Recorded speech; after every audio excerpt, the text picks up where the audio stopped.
peace. More perspective on trust. Do we trust that we know that person so we know who they are? So we trust what we know by the actions that person is so we can feel close to them because we accept them for their true, authentic self? Or is it that we trust they'll keep things, I wouldn't say secrets, but in that thought form? Or do we trust that they'll have your back the entire time? Like some unbreakable thing, but really it's not doing anyone any good because you can have each other's backs, but what if you do, even though it's not the right thing, but that's the kind of trust you formed? Like there's so many levels or perspectives on trust.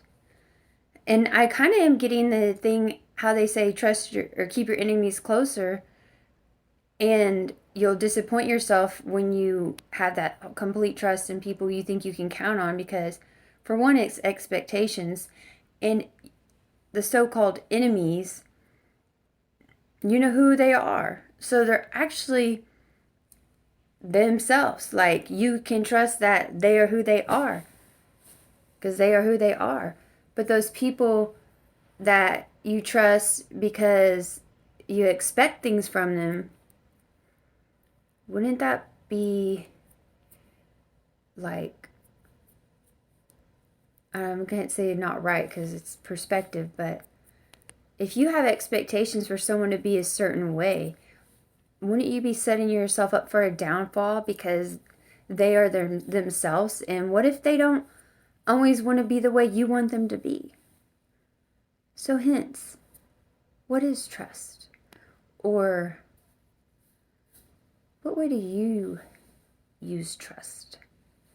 And do we end up blocking ourselves from meeting new people because we might have had not so fun experiences, or you just don't want to trust anyone? I mean, we have to trust ourselves first anyways, like our intuition and our intentions, and really not to have expectations. So really, how much do we trust somebody?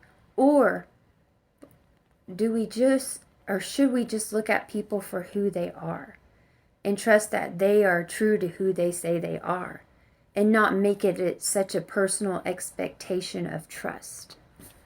You know, if you're a genuine, honest person, you're going to be a genuine, honest person. But it doesn't mean that you don't have someone's back, because they might want you to have their back for intentions because they're in denial. Instead of just being like, look, this is how I feel and this is how you feel, agree to disagree. But y'all are being real instead of denying it, or, you know, it's pretty crazy because I think the program we've had, well, I can't speak for anybody but myself, is you trust, like in family, you have your back no matter what, no matter what. Yeah, you love and you have compassion and understanding, but you don't go screw some crap up and expect the other person to be like, good job, like, that's so good of you, you can trust me, like, and you don't want to hear what they gotta say because some things aren't right. And I don't even think this would come down to a snitching thing, but I kind of feel that energy of it coming on, because it's not necessarily going out of your way just to do that, but being, in the sense of brutally honest, or being your true authentic self, because throughout life you're going to be disappointed because someone doesn't see it your way. But do you trust that they're who they are, and that's what you appreciate about them, is they see it their own way and they're honest with you? It doesn't make it right, doesn't make it wrong, but to see that person, to see it for what they see. Like, the beauty literally is in the eye of the beholder, and that goes with trust too.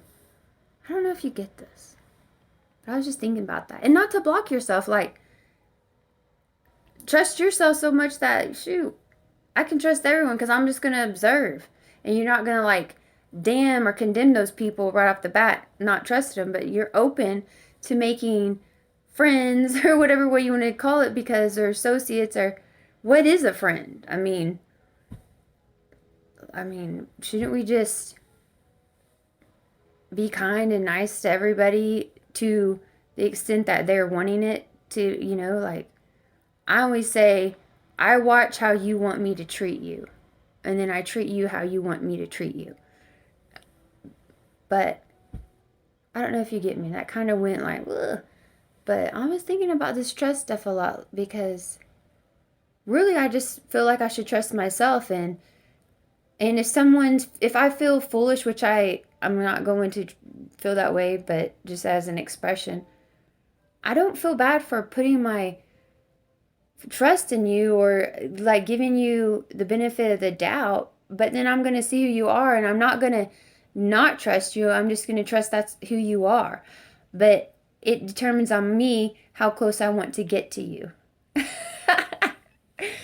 sorry, this goes all sorts of ways. I mean, I'm not overthinking it, but I observe in life, like, man, like some people feel obligated to people because of a so-called trust, but if they really looked at what this trust and what this friendship meant, it really ain't real. And you're not a yes man, you're not a people pleaser. You're real. And sometimes okay, that's cool. You're not for me, and that's cool. But don't mean I don't trust you, but I don't know. Yeah.